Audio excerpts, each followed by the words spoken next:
پاکستان شاید واحد ملک ہے جہاں پہ دھرنے احتجاج کا سب سے مقبول ذریعہ رہا ہے۔ پاکستان کے مختلف شہروں میں مذہبی بنیاد پہ، مذہبی ایشوز پہ دھرنے، بہت بڑے بڑے دھرنے ہوئے ہیں اور وہ مختلف شہروں میں ہم نے مختلف مواقعوں پہ دیکھے ہیں۔ سیاسی حوالوں سے دھرنوں کا آماج گاہ اسلام آباد ہوتا ہے۔ یہاں پہ احتجاجی دھرنوں، لاک ڈاؤن اور لانگ مارچ کا ڈراپ سین اکثر ہم نے یہ دیکھا ہے کہ بے نتیجہ رہا ہے۔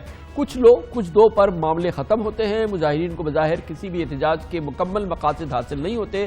زیادہ تر دھرنے مذاکرات اور معاہدوں پر ہی ختم ہوتے ہیں، یعنی دھرنا قیادت کو کسی طرح کی کوئی ایک فیس سیونگ کا موقع ملتا ہے اور احتجاجی مظاہرین کو گھر لوٹنے کا موقع مل جاتا ہے۔ جی ہاں، نہ پہلے کبھی دھرنوں سے حکومت گری ہے اور نہ شاید اب دھرنوں سے حکومت گرنے کا کوئی امکان ہے۔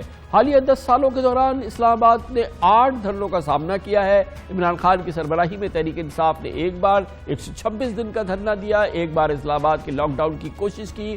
اس کے علاوہ طاہر القادری کی قیادت میں پاکستان عوامی تحریک نے ایک بار انقلابی مارچ کیا، ایک بار آزادی مارچ کے نام سے دھرنا دیا۔ علامہ خادم حسین رضوی کی قیادت میں تحریک لبیک نے 2 بار تحفظ ناموس رسالت کے نام پر اسلام آباد کو نو گو ایریا بنایا۔ ایک بار ججز کی بحالی تحریک میں وکلا، سیاسی جماعتوں اور سول سوسائٹی نے لانگ مارچ کیا اور اب مولانا فضل الرحمان کا آزادی مارچ دھرنے میں بدل چکا ہے۔ حالیہ 10 برس کے دوران اسلام آباد میں 8 دھرنوں کے پنڈال سجے۔ 14 اگست 2014 کو مسلم لیگ نون کی حکومت گرانے کے لیے تحریک انصاف کا آزادی مارچ اور پاکستان عوامی تحریک کا انقلاب مارچ اسلام آباد پہنچ کر دھرنے میں تبدیل ہو گئے۔ طاہر القادری نے 21 اکتوبر تک دھرنا دیا تھا، لیکن طاہر القادری 64 روزہ دھرنے کو پورے ملک میں پھیلانے کا نعرہ لگا کر کوئی مطالبہ منوائے بغیر اسلام آباد سے کوچ کر گئے تھے۔ شہید کر دو، اگر آپ کا اقتدار بچا تو یہ میں پہننے والا۔ مذاکرات ختم ہو چکے ہیں، اب یہ دھرنا اسلام آباد کی بجائے میں پورے ملک میں منتقل کر رہا ہوں۔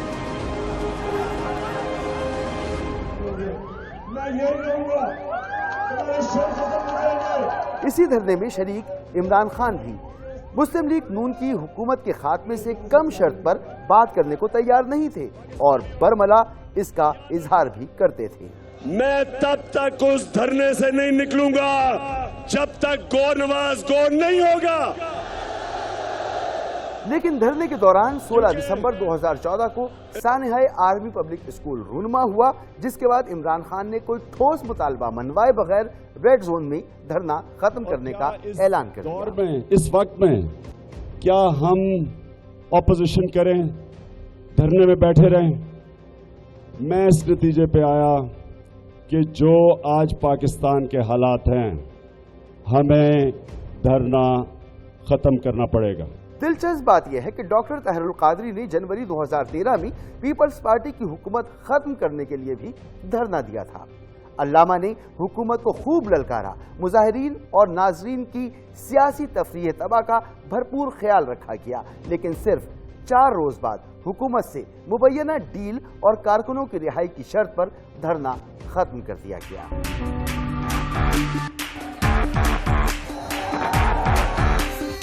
مبارک ہو، مبارک ہو وزیر اعظم پاکستان، یہ اب ایکس ہو گئے، کب ایکس ہو گئے؟ X president of Pakistan, ex prime minister of Pakistan. آپ کا مینڈیٹ ختم ہو چکا ہے، یاد رکھ۔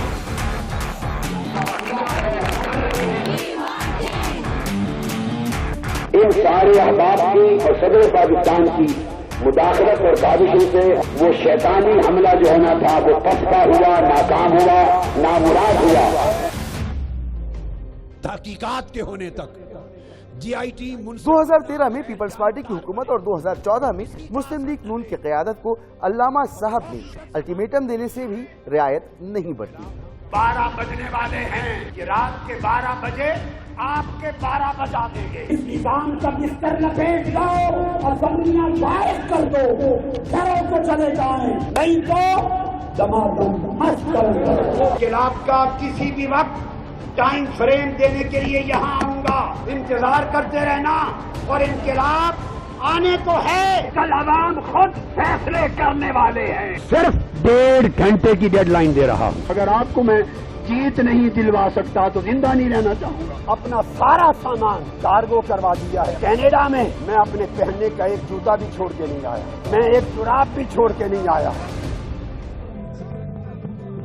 पनामा स्कैंडल सामने आने के बाद नवंबर 2016 में इमरान खान ने नवाज शरीफ की तलाशी और मुस्लिम लीग नून की हुकूमत के खिलाफ इस्लामाबाद लॉकडाउन का ऐलान किया था, लेकिन तहरीक इंसाफ कारकुनों को मुतहर्रिक करने में बुरी तरह नाकाम रही। पीटीआई की तमाम तर उम्मीदों का मरकज उस वक्त के वजीर आला परवेज खटक की क़यादत में खैबर पख्तूनख्वा से आने वाले कारकुनान थे, लेकिन सवाबी के बुरहान इंटरचेंज पर पहुंचते पहुंचते मुजाहिरीन की तादाद चंद सौ तक रह गई थी।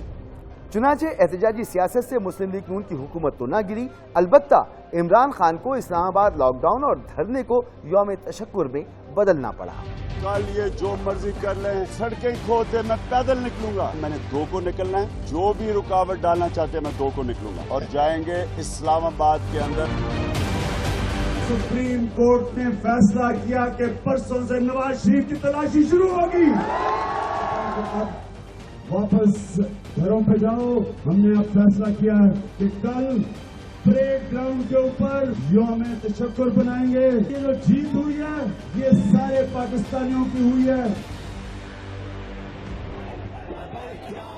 अल्लामा खादिम हुसैन रिजवी और तहरीक लब्बैक ने 27 मार्च 2016 को मुमताज कादरी के चहलुम से पाकिस्तान की धरना सियासत में कदम रखा।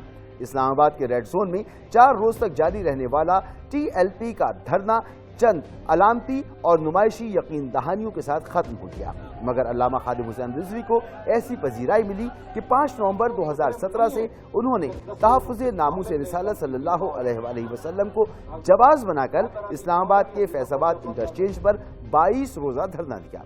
धरने के दौरान अल्लामा साहब हुकूमत और सियासी शख्सियात को भी खूब लताड़ते रहे। तुम सानों समझाना पुत्र और निकले सो मुल्क की दफा हो जा, मुल्क के साथ बदकारों को मुसलमान वोट न दे। जितने भी MLA MPA काउंसलर चेयरमैन चोर हसन इकबाल जड़ा उसे जड़ा एक स्कूल मास्टर सी ते ਇਹਦੇ ਕੋਲ वजीर किने ਬਣਿਆ। खुर्शीद शाह जड़ा मीटर ठीक करता सी ते ਇਹ वजीर किने बन गया। फैसलाबाद धरने में 100 से जायद सिक्योरिटी एहलकार जख्मी हुए, सरकारी इमलाक को नुकसान पहुंचा, वजीर कानून जाहिद हामिद को इस्तीफा देना पड़ा, जिसके बाद इस्लामाबाद हाई कोर्ट के हुक्म के बाद मुजाहिरीन के खिलाफ एक्शन लिया गया। मगर अहम बात यह है कि यह पहला धरना था जिसमें मुजाहिरीन मुतालबात मनवाने में कामयाब हुए और वापसी का किराया लेकर पिंडाल से टले, लेकिन फैजाबाद धरने के केस ने अब तक अल्लामा खादिम रिजवी का पीछा नहीं छोड़ा है। पिछले साल नवंबर में तहरीक लब्बैक ने आसिया बीबी की सुप्रीम कोर्ट से रिहाई के खिलाफ इस्लामाबाद के लॉकडाउन का ऐलान किया, मगर धरने से एक रोज कबल ही तहरीक इंसाफ की हुकूमत ने अल्लामा खादिम हुसैन रिजवी, पीर अफजल कादरी और अल्लामा आसिफ अशरफ जलाली समेत मुल्क भर में 1400 कारकुनों को गिरफ्तार किया और बिना किसी तशद्दुद के मामलात को संभाला। इस मौके पर वजीर आजम इमरान खान ने जबरदस्त स्टैंड लिया था। आप अपनी सियासत चमकाने के लिए, अपने वोट बैंक के लिए इस मुल्क को नुकसान ना पहुंचाएं। पिछले 10 साल के दौरान पाकिस्तान की एहतजाजी सियासत में अदलिया बहाली तहरीक के लॉन्ग मार्च को गैर मुतनाज़ा और बावकार अंदाज में कामयाबी मिली। 3 नवंबर 2007 की इमरजेंसी के नतीजे में साबिक चीफ जस्टिस इफ्तिखार मोहम्मद चौधरी माजूल हो चुके थे। माजूल चीफ जस्टिस और दीगर जजेस की बहाली के लिए वकला तंजीमों के साथ मुस्लिम लीग नून और तहरीक इंसाफ ने पीपल्स पार्टी की हुकूमत ने मुश्तरका तौर पर 12 मार्च 2009 से इस्लामाबाद के लिए एहतजाजी लॉन्ग मार्च का आगाज किया था। सिविल सोसाइटी और मीडिया ने इस तहरीक का मिसाली साथ दिया था। मुल्क भर से शुरका जब तक इस्लामाबाद पहुंचते 16 मार्च को अलसुबह 5:50 पर उस वक्त के वजीर आजम यूसुफ रजा गिलानी ने कौम से बराह रास्त खिताब में इफ्तिखार मोहम्मद चौधरी की बहाली का ऐलान कर दिया था। अपने वादे के मुताबिक जनाब इफ्तिखार मोहम्मद चौधरी साहब समेत तमाम मजूल जज साहबान की उनके ओहदों पर बहाली का ऐलान करता हूँ। एक और धरना जारी है, इस्लामाबाद का धरना, और एक बार फिर ये सबसे पुरअमन धरना है और ये सबसे पुरअमन एहतजाज है जो हमने हालिया सालों में देखे हैं। और यकीनन इस सिलसिले में मौलाना फजलुर रहमान जमीयतुल उलमा इस्लाम के कारकुनान ने बहुत ही एक नई मिसाल कायम की है पुरअमन एहतजाज की और पुरअमन धरने की। अब देखते हैं कि इसका अंजाम भी कितना पुरअमन होता है।